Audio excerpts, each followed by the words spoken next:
Assalamualaikum warahmatullahi wabarakatuh. Perkenalkan, nama saya Bimo Hidayatullah, NIM 16021 Baiklah, saya akan mempresentasikan yaitu Pancasila sebagai sistem etika.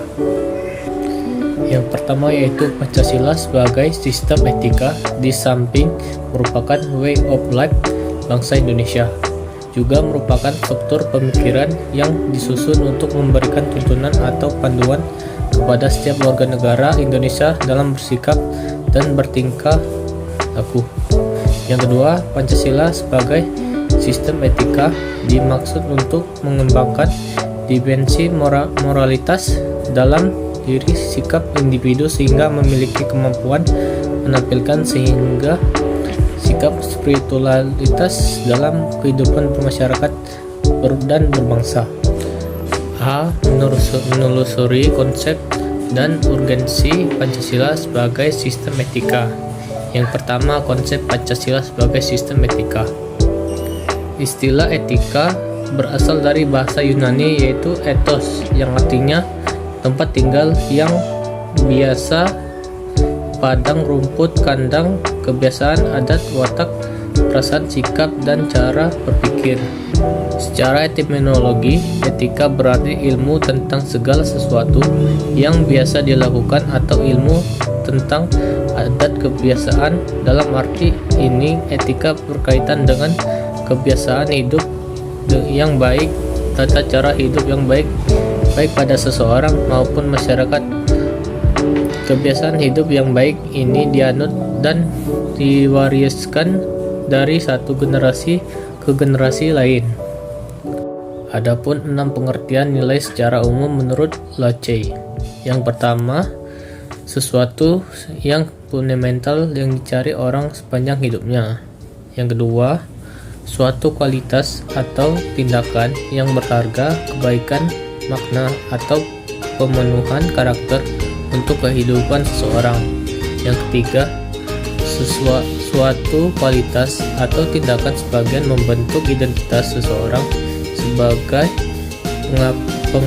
pengevaluasian diri atau penginterpretasian diri dan pembentukan diri. Yang keempat, suatu kriteria fundamental bagi seseorang untuk memilih sesuatu yang baik di antara berbagai kemungkinan tindakan. Yang kelima, suatu standar yang fundamental yang dipegang oleh seseorang ketika bertingkah laku bagi dirinya dan orang lain. Yang terakhir yaitu suatu objek nilai, suatu berhubungan yang tepat dengan sesuatu yang sekaligus membentuk hidup yang berharga dengan identitas kepribadian seseorang. Objek nilai mencakup karya, seni, teori, ilmiah, teknologi, objek yang mensucikan budaya, tradisi, lembaga, orang lain, dan alam itu sendiri. Aliran etika dan karakteristiknya ada 3, yaitu etika keutamaan, teknologis, dan deontologis. Orientasi keutamaan kebajikan atau disiplin, kejujuran, belas kasih, murah hati, dan seterusnya. Moralitas yang didasarkan pada agama kebanyakan menganut etika keutamaan.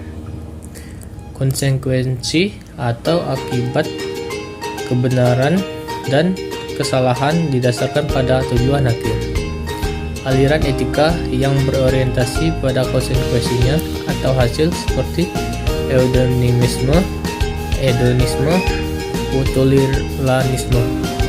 Yang terakhir, kewajiban atau keharusan, kelayakan, kepatutan, kepantasan.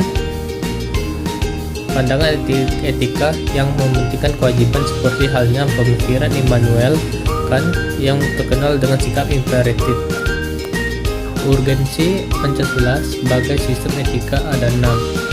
Yang pertama, banyaknya kasus korupsi yang melanda negara Indonesia sehingga dapat melemahkan sendi-sendi kehidupan berbangsa dan bernegara. Yang kedua, masa terjadinya aksi terorisme yang mengatasnamakan agama sehingga dapat merusak semangat toleransi dalam kehidupan antarumat beragama dan melunakkan semangat persatuan dan mengancam desintegrasi bangsa.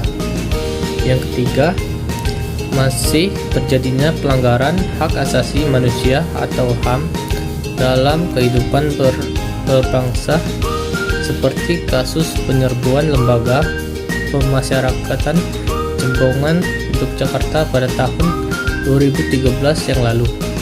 Yang keempat, kesenjangan antara kelompok masyarakat kaya dan miskin masih menandai kehidupan masyarakat Indonesia.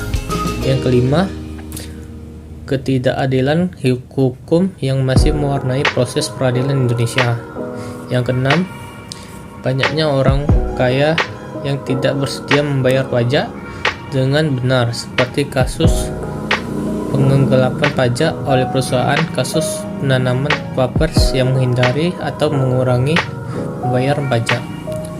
Baiklah, itulah presentasi saya.